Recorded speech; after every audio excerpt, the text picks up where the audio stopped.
ദൈവത്തിന് മഹത്വം ഉണ്ടാകട്ടെ. ദൈവത്തിൻ്റെ വചനങ്ങൾ ഇപ്പോൾ എന്നിൽ കൂടി കേട്ടുകൊണ്ടിരിക്കുന്ന എൻ്റെ എല്ലാ സഹോദരങ്ങളെയും എൻ്റെ ദൈവം നിങ്ങളെ ധാരാളമായി അനുഗ്രഹിക്കട്ടെ, സഹായിക്കട്ടെ എന്ന് പ്രാർത്ഥിക്കുകയാണ്. ഞാൻ നിങ്ങൾക്കായി ഷെയർ ചെയ്യുന്ന ഓരോ ദൈവത്തിൻ്റെ വചനങ്ങളും അത് കേൾക്കുന്ന നിങ്ങളുടെ ജീവിതത്തിൽ വളരെ അനുഗ്രഹമായി തീരട്ടെ എന്ന് ഞാൻ ആഗ്രഹിക്കുകയും പ്രാർത്ഥിക്കുകയും ചെയ്യുകയാണ്.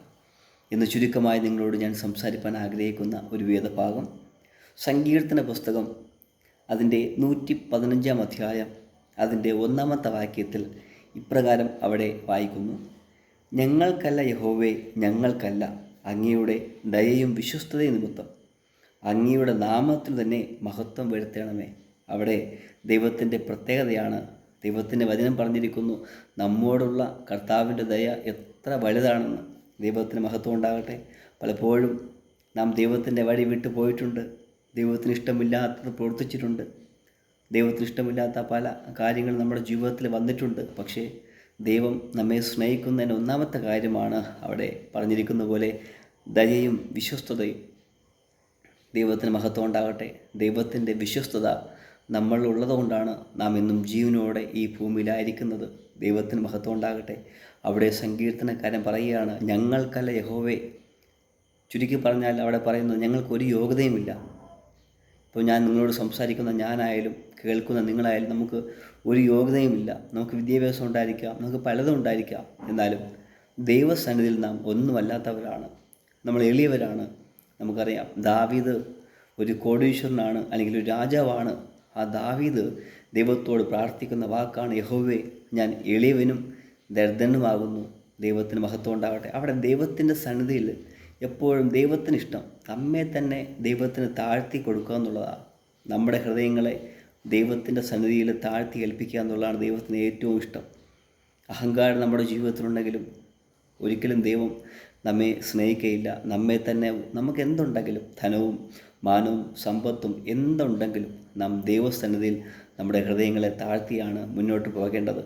അവിടെ പറഞ്ഞിരിക്കുകയാണ്, ഞങ്ങൾക്കല്ല യഹോവേ, ഞങ്ങൾക്കല്ല, അങ്ങയുടെ ദയയും വിശ്വസ്തയും നിമിത്തം അങ്ങയുടെ നാമത്തിന് തന്നെ മഹത്വം വരുത്തണമേ. സർവ്വമഹത്വവും ദൈവത്തിൻ്റേതാണ്. ദൈവത്തിന് മഹത്വം ഉണ്ടാകട്ടെ. അനേക ദേവദാസന്മാർ അനേകർക്ക് വേണ്ടി പ്രാർത്ഥിക്കാറുണ്ട്. ദൈവത്തിൻ്റെ നാമത്തിൽ അവർക്ക് സൗഖ്യം വരാറുണ്ട്. പക്ഷേ ചില ആൾക്കാരെ പറയുന്നത് എന്താ, ഞാൻ അവന് വേണ്ടി പ്രാർത്ഥിച്ചത് കൊണ്ടാണ് അവൻ രക്ഷപ്പെട്ടത്, ഞാനാണ് അവനെ പ്രാർത്ഥന പഠിപ്പിച്ചത്, ഞാനാണ് അവനെ അനുഗ്രഹിച്ചത് എന്നൊരുപാട് ആൾക്കാരെ പറയുന്നത് കാണാം. പക്ഷേ ദൈവമില്ലാതെ ഒരിക്കലും നമുക്ക് ഒന്നും ചെയ്യാൻ സാധ്യമല്ല. ഒരാൾക്ക് വേണ്ടി പ്രാർത്ഥിച്ചാൽ ദൈവമാണ് അവനെ സൗഖ്യമാക്കുന്നത്. പക്ഷേ എനിക്ക് പറയാൻ കഴിയില്ല ഞാൻ പ്രാർത്ഥിച്ചിട്ടാണ് അവൻ സൗഖ്യമായതെന്ന്. ദൈവമാണ് സൗഖ്യമാക്കുന്നത്. അവിടെ സങ്കീർത്തനക്കാരൻ പറയുകയാണ്, ഞങ്ങൾക്കൊരു മഹത്വമില്ല, ഞങ്ങൾക്കല്ല യഹോവേ, ഞങ്ങൾക്കല്ല, എല്ലാ മഹത്വവും അത് ദൈവത്തിൻ്റേതാണ്. ദൈവത്തിന് മഹത്വം ഉണ്ടാകട്ടെ. അതിൻ്റെ 2 വാക്യത്തിൽ ഇപ്രകാരം പറഞ്ഞിരിക്കുകയാണ്, അവരുടെ ദൈവം ഇപ്പോൾ എവിടെ എന്ന് ജാതികൾ പറയുന്നത് എന്ത്? ദൈവത്തിന് മഹത്വം ഉണ്ടാകട്ടെ.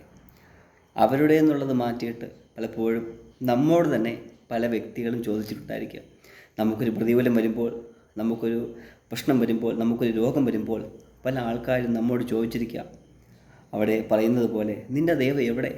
ഇത്രയും നാൾ നീ പ്രാർത്ഥിച്ചിട്ട്, ഇത്രയും നാൾ നീ ആരാധിച്ചിട്ട്, അല്ലെങ്കിൽ ദൈവത്തെ വിശ്വസിച്ചിട്ട് നീ എന്ത് നേടി എന്ന് പലപ്പോഴും ആൾക്കാർ നമ്മോട് പറയാറുണ്ടായിരിക്കാം.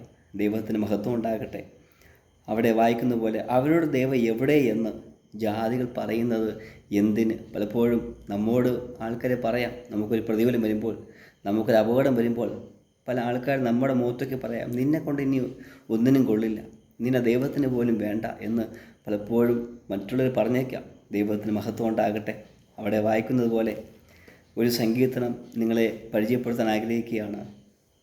3 സങ്കീർത്തനം അതിൻ്റെ 2 വാക്യത്തിൽ ഇപ്രകാരം പറഞ്ഞിരിക്കുകയാണ്, അവന് ദൈവത്തിങ്കൽ രക്ഷയില്ല എന്ന് എന്നെക്കുറിച്ച് പലരും പറയുന്നു. ദൈവത്തിന് മഹത്വം ഉണ്ടാകട്ടെ.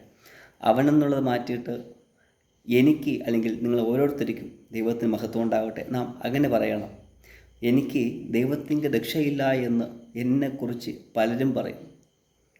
ദൈവത്തിന് മഹത്വം ഉണ്ടാകട്ടെ. നമ്മുടെ മുഖത്ത് നോക്കി ചില ആൾക്കാർ പറഞ്ഞിട്ടുണ്ടാകാം, നിന്നെക്കൊണ്ട് ഇനി ഒന്നിനും കൊള്ളില്ല, നിനക്ക് രക്ഷയില്ല എന്ന്, നമുക്ക് രക്ഷയില്ല എന്നും, നമ്മൾ ഉയർച്ച പ്രാപിക്കാൻ ഇല്ല എന്നും മറ്റുള്ളവർ നമ്മെ മുഖത്ത് നോക്കി പറഞ്ഞിട്ടുണ്ടാവാം.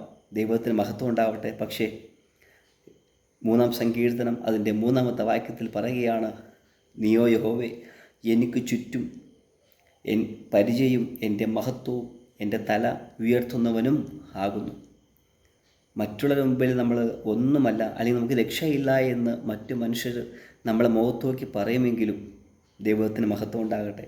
കർത്താവ് പറയുകയാണ്, മറ്റുള്ളവരെന്തോ വേണം പറഞ്ഞോട്ടെ, ആക്ഷേപിച്ചോട്ടെ, പരിഹസിച്ചോട്ടെ, കുത്തുവാക്ക് പറഞ്ഞോട്ടെ, നിന്നെ ശപിച്ചോട്ടെ, പക്ഷേ ദൈവം പറയുകയാണ്, ഞാൻ നിന്നെ അനുഗ്രഹിക്കും, ഞാൻ നിൻ്റെ പരിചയമായിരിക്കും, ഞാൻ നിൻ്റെ തല ഉയർത്തുന്ന ദൈവമാണ്, ഞാൻ നിന്നെ മറ്റുള്ള മുമ്പിൽ ഞാൻ നിന്നെ അനുഗ്രഹിക്കും എന്ന് പറയുന്നൊരു ദൈവമാണ് നമ്മുടെ കൂടെ ഉള്ളത്. അതുകൊണ്ട് സഹോദരങ്ങളെ, എന്നെ കേൾക്കുന്ന സഹോദരങ്ങളെ, നിനക്ക് ദൈവത്തിങ്കൽ രക്ഷയില്ല എന്ന്, അല്ലെങ്കിൽ നിന്നെക്കൊണ്ട് ഇനി ഒന്നിനും കൊള്ളില്ല എന്ന് പറയുന്നതിന് മുമ്പാകെ ദൈവം നിന്നെ ഉയർത്തുന്ന ദൈവമാണ്.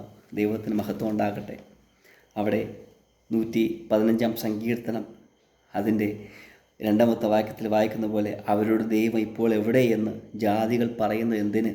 എന്നാൽ 3-ാമത്തെ വാക്യത്തിൽ വായിക്കുന്നു, നമ്മുടെ ദൈവമോ സ്വർഗത്തിലുണ്ട്, തനിക്ക് ഇഷ്ടമുള്ളതൊക്കെയും കർത്താവ് ചെയ്യുന്നു. നമ്മെക്കുറിച്ച്, എന്നെ കേൾക്കുന്ന ഓരോ സഹോദരങ്ങളെ, നമ്മെക്കുറിച്ച് ദൈവത്തിനൊരു പ്ലാനിംഗ് ഉണ്ട്. അത് മാത്രമേ നടക്കൂ.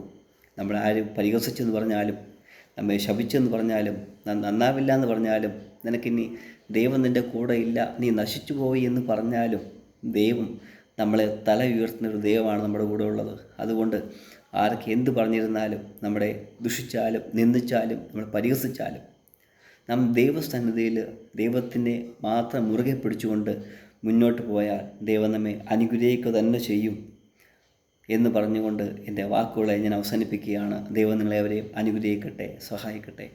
ആമേൻ.